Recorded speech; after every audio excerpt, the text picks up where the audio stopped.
Coming up, the RGV is looking for different ways to access water resources. And the Harlingen Consolidated Independent School District appointed an interim superintendent in a special board meeting. Plus, Edinburgh's North High School Mariachi showcase in a documentary. More on the story in minutes. KVK TV starts now.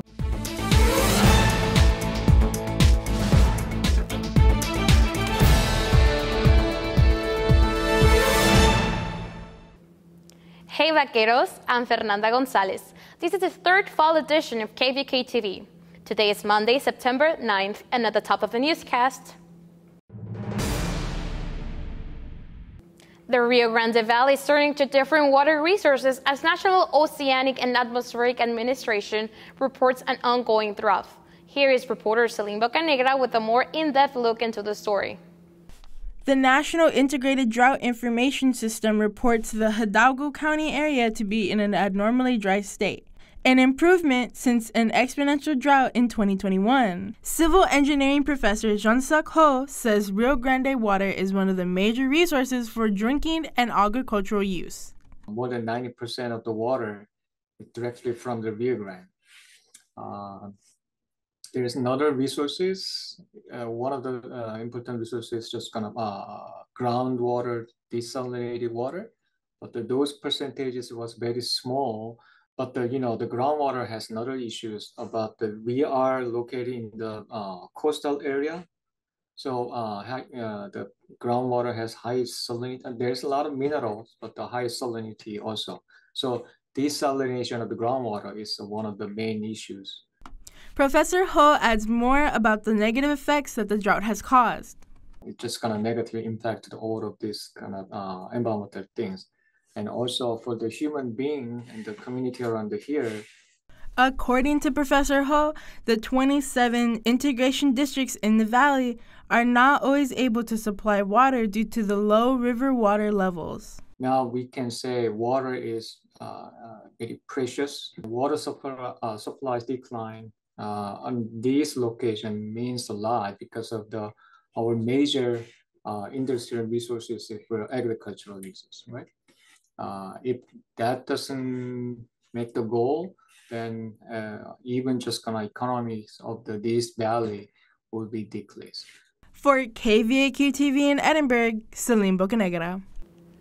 The Harlingen Consolidated Independent School District Board has accepted the resignation of Superintendent J.A. Gonzalez in an unanimous vote and appointed an interim, all within one meeting. Dathan Trevino with more on the story.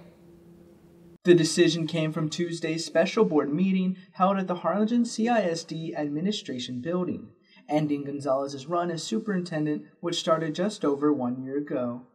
Deputy Superintendent Veronica Cortan was reappointed as the interim superintendent after serving last year in May. Cortan says she is excited to work along the entire school community. We've all got to come together to make sure that our students are going to have that quality education. When the meeting began, numerous speakers consisting of parents, teachers, and staff voiced their thoughts on the superintendent's resignation. Some of the concerns mentioned during the public comment period included an alleged private driver that Gonzalez hired and other claims of wasted spending. Harlingen resident Lorraine Galarza says she had asked the board to terminate Gonzalez since May, alleging gross negligence, and stated she had to take matters into her own hands. Since you all failed your duties to protect the children in this school district, I had no choice but to pull out my grandson and place him in a private school. Attendee Nasser Anala spoke on his issues with the board itself, stating it was not properly notifying the public of its meetings, which goes against the Texas Open Meetings Act.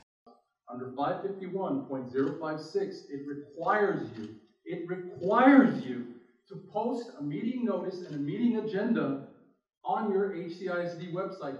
President of the school board, Greg Powers, extends his thanks to the interim superintendent. I want to thank Dr. Cortan for accepting the role of interim superintendent during this transition, and please know that you have the full support of this board. Former Superintendent Gonzalez was not present during the meeting.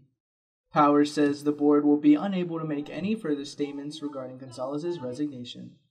For KVAQ TV in Edinburgh, Dathan Trevino. September marks the start of National Suicide Prevention Month, a time where communities come together to provide awareness and resources to help others.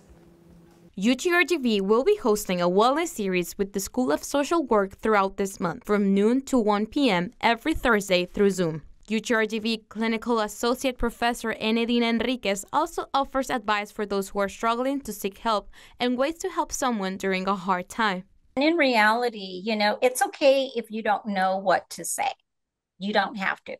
You don't have to be a professional at all to be able to help save a life, or to even help encourage someone and motivate them to get some help. And it's just as simple as saying, hey, how are you really doing? Tell me the truth, because I've noticed a change. Most importantly, tell ourselves, I am important. I am important. I am important on a continuous basis. So reach out.